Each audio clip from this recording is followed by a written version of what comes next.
Nous sommes à l'aube du XXe siècle et la dynastie des Romanov vient de fêter son 300e anniversaire à la tête de l'Empire de Russie. Nicolas II, l'actuel empereur, est l'héritier d'une longue lignée de tsars et de tsarines qui ont fait de la Russie le plus vaste empire du monde. Si une phrase pouvait résumer l'époque de la Russie tsariste, celle-ci ressemblerait sûrement à « pas de pitié pour les traîtres et encore moins pour les faibles ».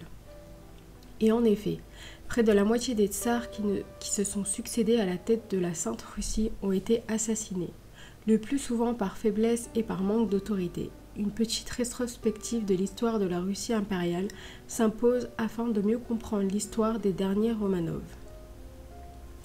À la mort de son père, Nicolas devient tsar sous le nom de Nicolas II. N'ayant aucun intérêt pour la politique, il confie à son futur beau-frère, le duc Alexandre Mikhailovitch, « Que dois-je faire? Je n'ai pas été préparé à régner. Je ne comprends rien aux affaires de l'État. Je n'ai pas la moindre idée de la façon dont on parle aux ministres. Je n'ai jamais voulu être tsar. Qui peut sauver la Russie ?» La même année, Nicolas épouse une jeune princesse d'origine allemande, petite-fille de la reine Victoria, dont il est amoureux depuis plusieurs années. Connue en Russie sous le nom de Alexandra Féodorovna, entre 1895 et 1901, l'impératrice met au monde 4 filles, Olga, Tatiana, Maria et Anastasia. En 1904, Alexandra met enfin au monde un fils, le tsarevitch Alexis. La joie des souverains ne dure guère longtemps.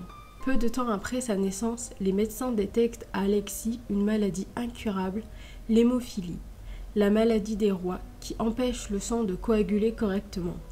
Un seul cognement, une seule chute et un seul saignement de nez peuvent à tout instant tuer l'unique héritier au trône.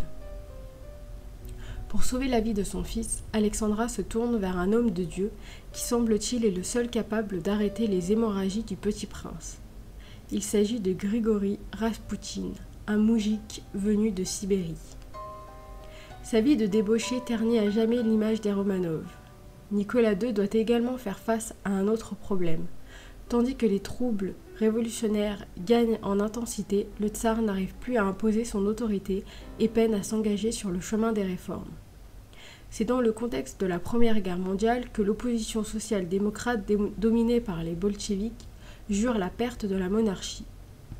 La révolution est en marche et elle emportera tout sur son passage. La dynastie des Romanov en premier. Le 21 février 1913 s'ouvrent à Saint-Pétersbourg des fêtes grandioses en l'honneur des 300 ans du règne de la famille Romanov. 2 grands bals donnés au palais d'hiver feront briller pour la dernière fois la splendeur de l'ancien régime. En mai 1913, le tsar, sa femme et ses enfants entament un voyage à travers l'Empire. Tout au long de leur périple, le peuple ne cesse de montrer son attachement au tsarisme en les acclamant et en chantant l'hymne impérial « Dieu protège le tsar ». Le 28 juin 1914, l'archiduc d'Autriche François-Ferdinand de Habsbourg et sa femme sont assassinés à Sarajevo par un terroriste serbe. Un mois jour pour jour après l'attentat d'Autriche-Hongrie déclare la guerre à la Serbie. 4 jours plus tard, l'Allemagne déclare la guerre à la Russie. Contre l'avis de White et de Raspoutine, Nicolas II entre en guerre aux côtés de la France et de l'Angleterre. À cette époque, le tsar est à l'apogée de sa gloire, et le peuple russe le montre bien. Lors de l'annonce officielle de l'entrée en guerre faite par le couple impérial sur le balcon du palais d'hiver, des milliers de Russes présents sur la grande place devant le palais chantent, applaudissent et brandissent les portraits du tsar. Pour montrer sa bonne foi envers ses alliés, le tsar décide de rebaptiser Saint-Pétersbourg en Pétrograd, le nom de la ville ayant des consonances trop germaniques. Le 22 août 1915, le tsar prend la tête du commandement de toutes les armées et quitte Pétrograd pour le quartier général de Mogilev, laissant la régence à l'impératrice qui se trouve sous l'emprise de Raspoutine.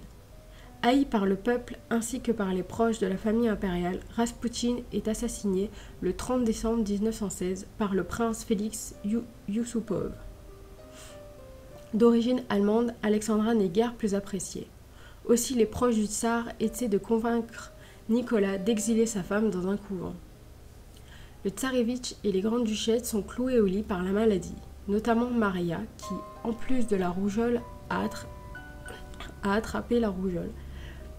Par les 5 enfants, a contracté une pneumonie.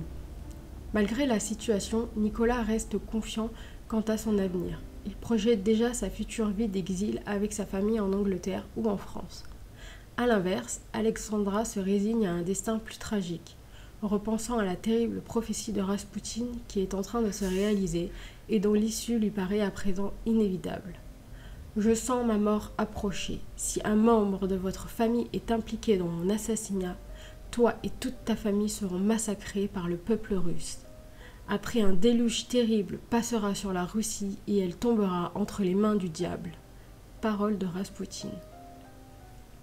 Lors des derniers jours de leur captivité, les Romanov vivent dans l'angoisse et la monotonie. Le 16 juillet 1918, la veille de leur disparition, Yourovski, commandant de la maison Ipatiev, ordonne que le garçon de cuisine, le petit Sedniev, soit éloigné de la maison. À 16h, le tsar et ses 4 filles descendent au jardin pour faire leur promenade quotidienne. Plus tard, à 10h, Yourovski réunit dans sa chambre ses hommes et regroupe tous leurs revolvers. C'est alors qu'il révèle aux soldats le programme de la soirée. Cette nuit, nous les tuons tous, la famille et les autres. Prévenez les gardes dehors de ne pas s'inquiéter s'ils entendent du bruit. On prit soin de ne pas éveiller les soupçons de la famille impériale. Dans la soirée, Alexandra écrit dans son journal miraculeusement préservé. Une matinée grise après un beau soleil. Baby a pris un peu froid. Tatiana me lit la Bible. Aujourd'hui, elle m'a lu le livre du prophète Amos. Chaque matin, le commandant vient dans notre chambre. À 8h, nous avons soupé et j'ai joué au basic avec Nicolas. Au lit à 10h30, 15 degrés. Sous prétexte de défendre la maison, on leur proposait de descendre à la cave. De là, il était prévu de tous les fusiller. Yourovski avait choisi une pièce voûtée en demi-sous-sol, vidée de son mobilier. La pièce semblait un peu petite pour une exécution collective, 24 mètres carrés. Mais son fond présentait l'avantage de limiter les ricochets des balles. À ce jour, il existe encore une grande incertitude concernant ceux qui ont personnellement participé à l'exécution. On peut supposer qu'il y ait eu entre 10 et 11 exécutants. Seuls 4 noms peuvent être avancés avec certitude. Yakov Yourovski, Grigory Nikolin, Nikolai Medvedev et Piotr Ermakov. Concernant les armes utilisées, les hommes de Yourovski disposaient de 12 revolvers Nagant, d'un revolver Colt de grand calibre et de 2 pistolets de calibre moyen, un Mosé et un Browning.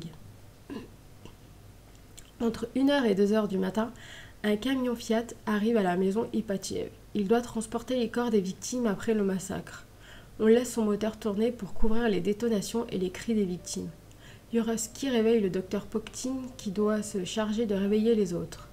Le commandant explique alors à la famille impériale que tout le monde doit se réfugier au rez-de-chaussée afin de se mettre à l'abri d'une possible attaque de la maison consécutive à des troubles ayant éclaté en ville. Les préparatifs prirent environ 40 minutes. Une fois les Romanov préparés, Yourovski ouvre la marche. Il est suivi en file indienne par Nicolas qui porte Alexis. Il ne peut plus marcher depuis sa crise d'hémophilie à Tobolsk. Qui viennent Alexandra, les 4 filles et les 4 domestiques. Medvedev, Nikoline, Ermakov et 7 lettons ferment la marche.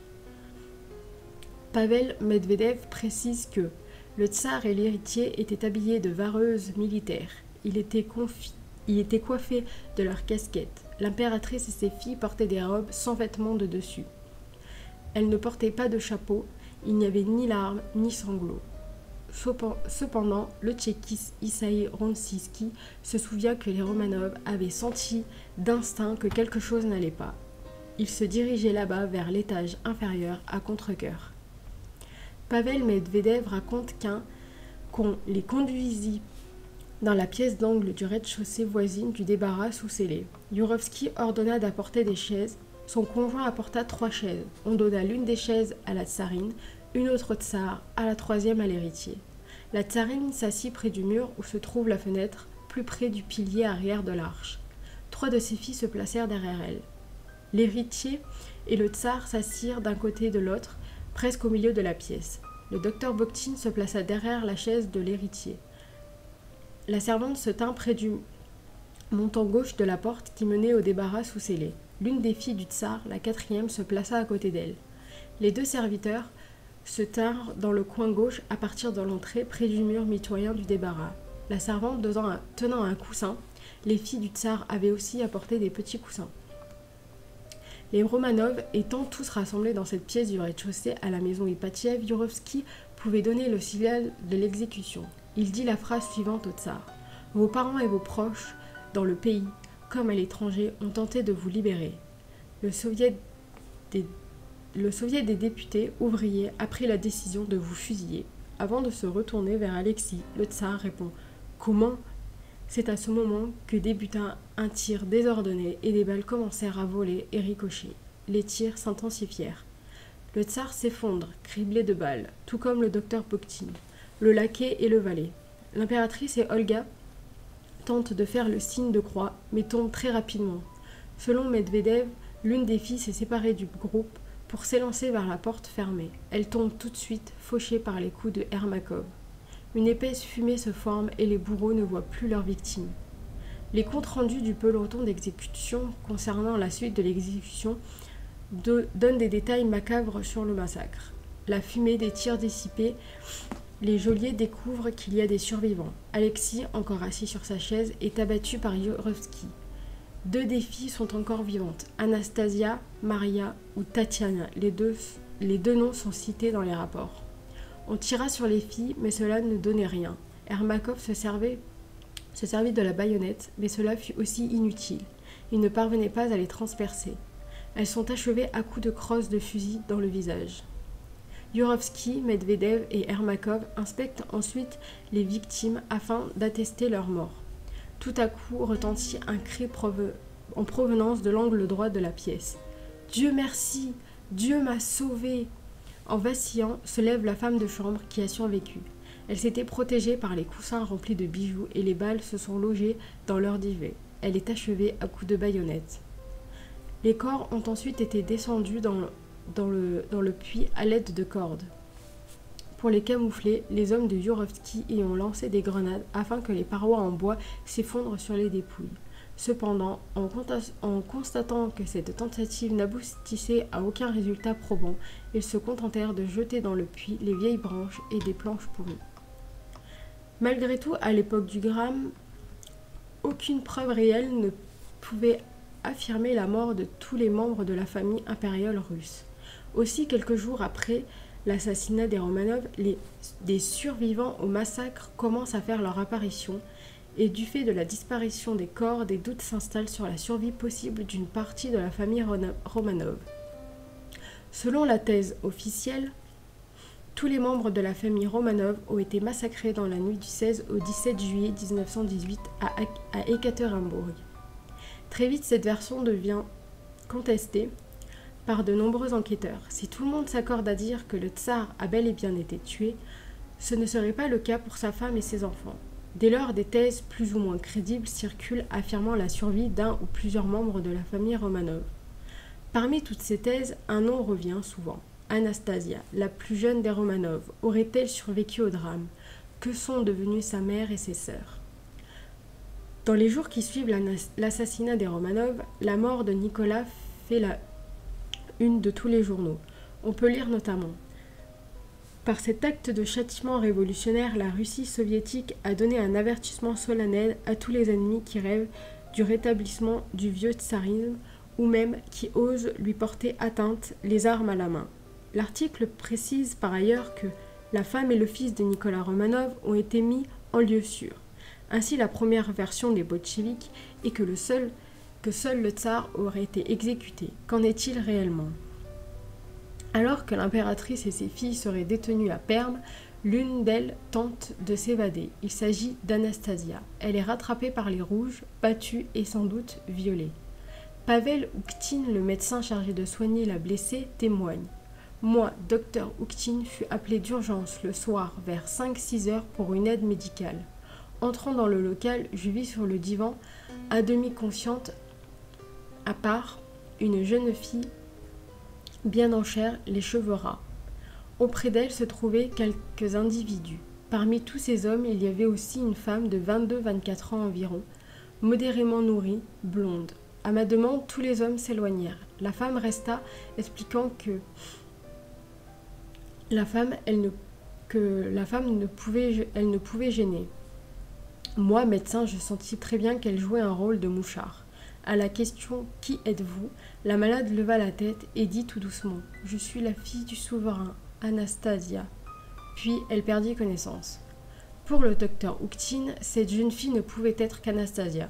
Lors de son enquête, Sokolov présente à Ouktine 4 photographies représentant Anastasia seule ou en groupe. Il ne reconnut pas Anastasia sur une photo de 1916 où elle posait seule. Il désigna 2 fois Tatiana à la place d'Anastasia sur des photos de groupe, alors que les 2 sœurs ne se ressemblaient pas du tout. Il ne désigna donc correctement Anastasia qu'une seule fois sur la 4e photo. Face à cette constatation, on peut honnêtement douter que le docteur Ouktine ait bien soigné la 4e fille du tsar. Enfin, il les a notés que lors de son interrogatoire par les enquêteurs, Ouktine avait un comportement proche de l'hystérie. Peut-être essayait-il en réalité de se convaincre lui-même qu'il avait eu l'honneur de soigner une Romanov. En relisant sa déposition, le docteur Ouktine a précisé que la jeune femme n'avait pas dit « Je suis la fille du souverain Anastasia », mais « Je suis la fille du chef Anastasia ». Selon certains auteurs, c'est cette même personne qui serait réapparue à Berlin sous des traits d'Anna Anderson, la célèbre femme qui proclamait être Anastasia. Cependant, Konstantin Savitch tranche clairement la question et prouve que la jeune femme arrêtée par les gardes rouges dans la forêt n'était en aucun cas la 4e fille de Nicolas II. Les bruits qui circulaient au sujet de la survivante des grandes duchesses furent particulièrement persistants.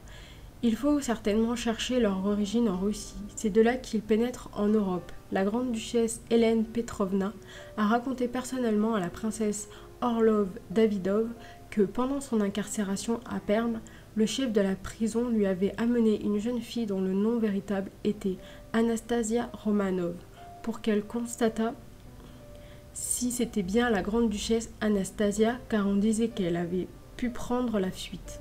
On découvrit que la jeune fille en question était la fille du chef de la gare d'une petite station de chemin de fer. De quoi casser le mythe de la fuite d'Anastasia. Quoi qu'il en soit, à partir de cette date, plus que 4 femmes détenues à Perm, l'impératrice et ses 3 filles aînées. Une infirmière témoigne. Il y avait 4 matelas par terre sur lesquels étaient allongées la tsarine et 3 de ses filles, dont 2 avaient les cheveux coupés et portaient des fichus. L'une des filles était assise sur sa paillasse. J'ai noté qu'elle regardait mon frère avec mépris. Sur les matelas, en plus des oreillers, il y avait des capotes militaires. Et sur celui de la tsarine, il y avait un petit coussin en plus de la capote. Mais quel crédit apporter à ce témoignage ? En effet, selon Marcel Godefroy, cette infirmière serait une cocaïnomane notoire, qui recevait sa drogue des enquêteurs pour prix de ses informations. Ce témoignage est donc encore une fois à prendre avec précaution.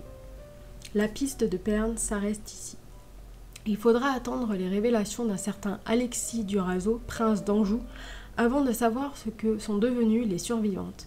La maison Ipatiev, après leur détention à Perm, en effet, à la mort de sa grande-mère en 1970, celle-ci lui aurait confié son testament à n'ouvrir que 10 ans après sa mort.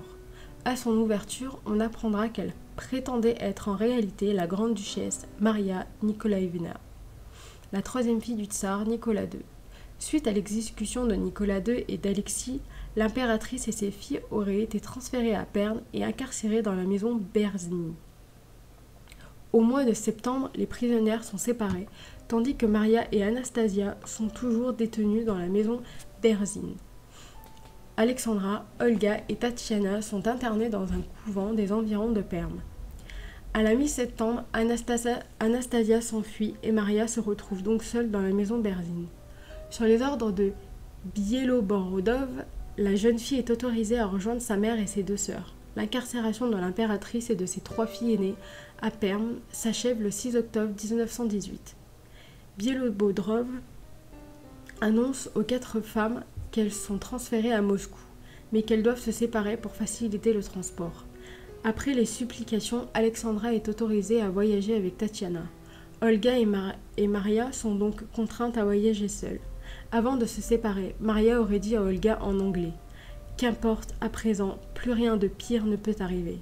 Que la volonté de Dieu soit faite. » Après leur départ de Perm, Alexandra se serait retirée dans un couvent à Florence, en Italie, et y meurt en 1942. Olga aurait vécu sous le nom d'emprunt Marga Butz et meurt en 1976 en Italie sans aucune descendance. Après son évacuation vers la Roumanie, Maria épouse le prince Nicolas Dolgorouski en 1919, avec qui elle aurait eu 2 filles, Olga Baeta et Julia Yolande. Elle meurt en 1970 des suites d'un cancer des intestins. Tatiana aurait été évacuée vers l'Angleterre et aurait pris le nom de Marguerite Lindsay. Dès lors, on perd la piste de la jeune femme. Quant à Anastasia, elle serait devenue Anna Anderson, l'inconnue de Berlin. Marga Butz et Olga Nikolaevna.